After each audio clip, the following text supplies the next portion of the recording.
Hi everybody, welcome back. We're here. Well, welcome back. Sorry. Start over. This is my fifth one. I'm with the redheaded. Hey, Yeah, welcome David, back. I'm with the redheaded stepchild office. Yeah, of the Coldwell exactly. Sales. I want you to start off with the winners and competitions. Okay. Ready?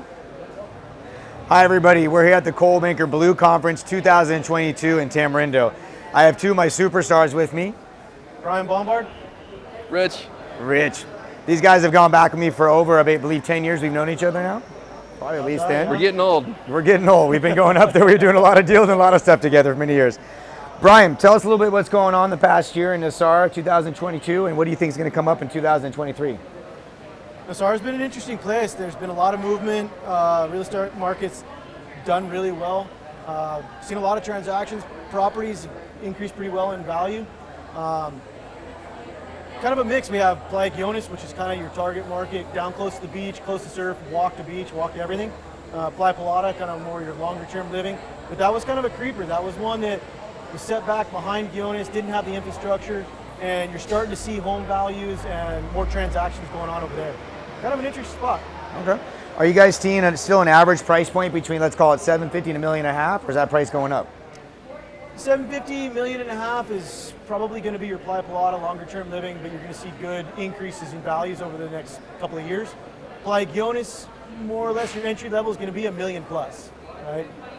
Depending on the quality of the property, number of bedrooms, and obviously if you go up on the hill overlooking with the sunset view, you're probably going to be starting around $2 million. Gotcha. Okay. Rich, good to see you, bud. It's been a while. You too, I David. didn't get to see my last trip. I was in Nosara, I think it was last year, about 6 months ago or so. And last time I was there before that, I noticed Nosara still had that really quaint feeling to it. And this time when I got there, I saw a lot of construction. And I also noticed as I got the outskirts of it, there was a lot more construction. What do you see the negatives and the positives of all that construction happening and building up around us? The immediate negative is we're all scared about protecting the place. Because Nosara, historically, it's not something you read about in a magazine or saw on TV and went there. Someone had to tell you about it. It really doesn't make sense. Nosara costs more. It's way out in the middle of nowhere. Our roads are atrocious. Dust historically is really bad. I could keep going. Yeah. So there's a lot of negatives that we have going for us. But for whatever reason, Nosara's stuck. It caught. Liberia Airport adjusted. The flights from around the world have changed. And a different demographic has come in.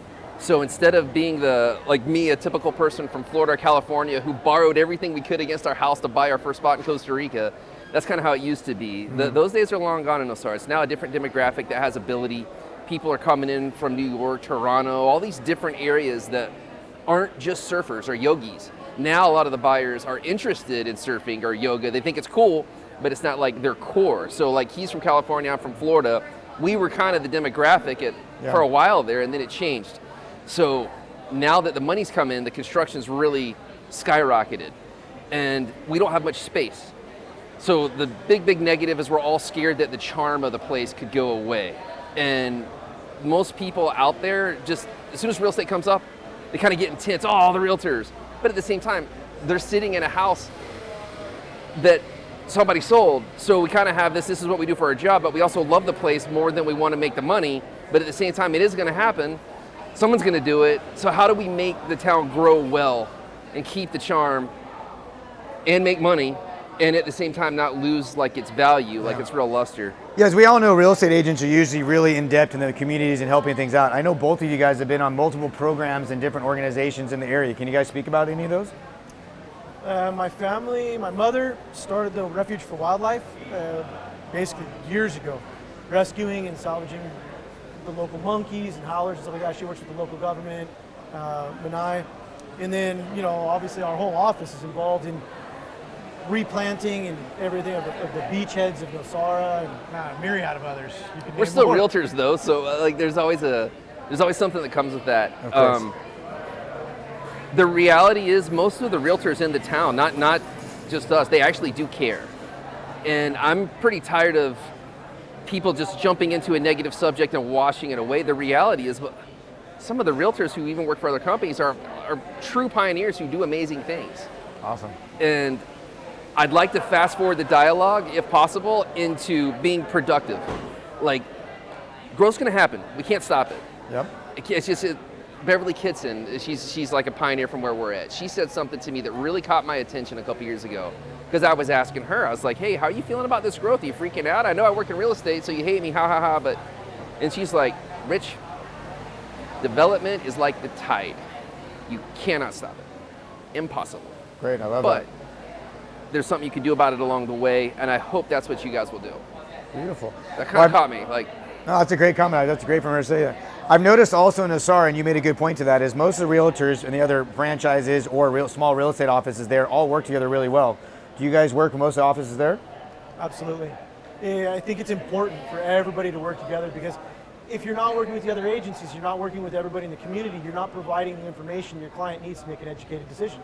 So it's imperative that you have communication across the board. Beautiful. I like what he said. I just want to address, you said the word all. Not everybody gets along. Right? There's a lot of fights. Good point. Like, I drive by people who hate me for no other reason than just where I work and what I do. Yeah, well, Costa Rica, without any true MLS, has always been hard for all of us to communicate and get together. But I know that in certain markets, some people don't work together at all. And in general, you guys have been a bit of a pinnacle in that area as well, along with Brandon, I believe, has been there for one of the other longest offices as well, and really come together and shown the market how to kind of get together and work together and become more of a community of real estate instead of being negative. Right. Even some of the mean people are starting to get on board with that.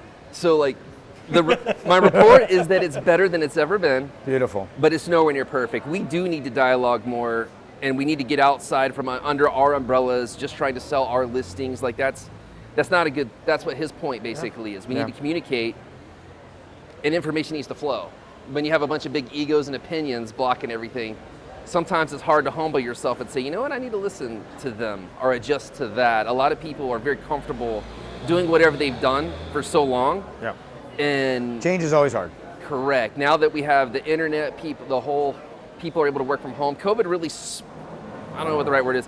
COVID really facilitated a big change in our demographic, because people, for the first time, weren't buying a spot to go to for a week or two a year. They're like, I can be here. And the people have money, which I didn't know there was that many people with money in the world. It really is out there. So, yeah, one of the things that really caught my eyes last time there as well, 6 months ago, like I said, I was there for a surf contest, was the amount of people that you saw in the evenings on the beach, the amount of people with families that were walking around. I spent some time with Joe in your office, and I got to meet some couples that were living there. I just moved there. They all had 2 or 3 kids that were running around, and they were there full time now. The husbands were flying back and forth maybe once or twice a year to do some of their business stuff, but they really had settled themselves in. Are you guys seeing more full-time residents? Absolutely. I think the growth of the internationally accredited schools in Nosara, you know, Del Mar, we got another one, Casa Estrellas, that's working on some accreditation, you know, but just the options that have come available to the people that want to live in Nosara, I think has also helped us. So we're seeing Nosara develop more into a family town, a place where young families can come, spend several years, and sometimes they don't leave.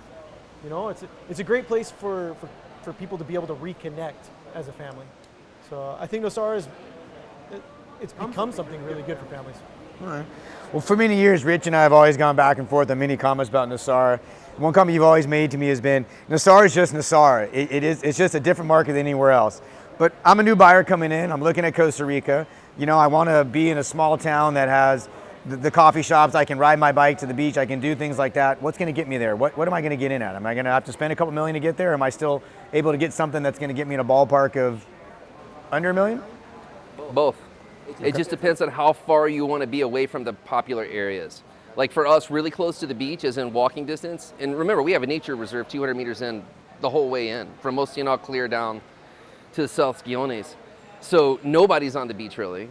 And we also don't really have, back to the negatives of Nosara, here we go. On our website, we have buttons that people check. And one of them's Ocean View and one of them's Walk to Beach.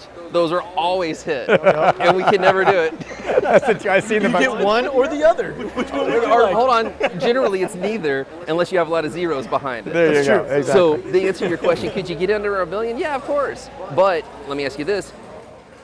Is it worth spending more to get in a spot that a lot of people want to be? Or is it you just so badly want to be there that you're willing to go to the outside area? The outside area, when the economy goes down, and economies go up, they go down. The outside areas get trucked. Yep.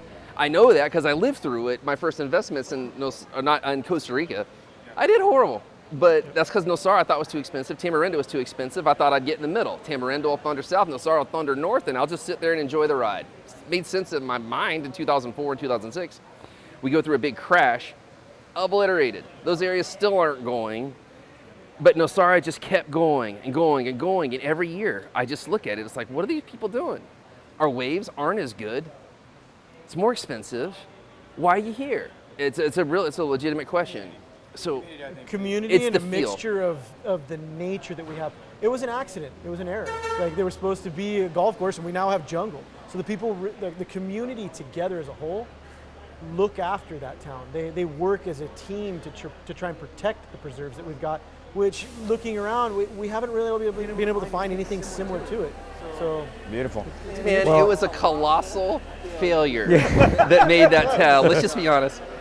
It was a colossal failure. It was supposed to be a golf course. It never happened. Abysmal failure. All types of fighting, all types of double tiling, just everything you can think of that went wrong did. But fast forward to today, and that's why the town is what it is. Yeah. But it's not like it was a well thought through plan. It was a mess up. It is one of the most well planned out, though, looking on map areas that I know in Costa Rica. But the biggest question everybody's going to ask today and ask me, that everybody's listening to, when do you guys think this road's going to be paved? that's an interesting Stumped you question. on that one, didn't I? Don't answer this man's question. Yeah, that's You're on the record.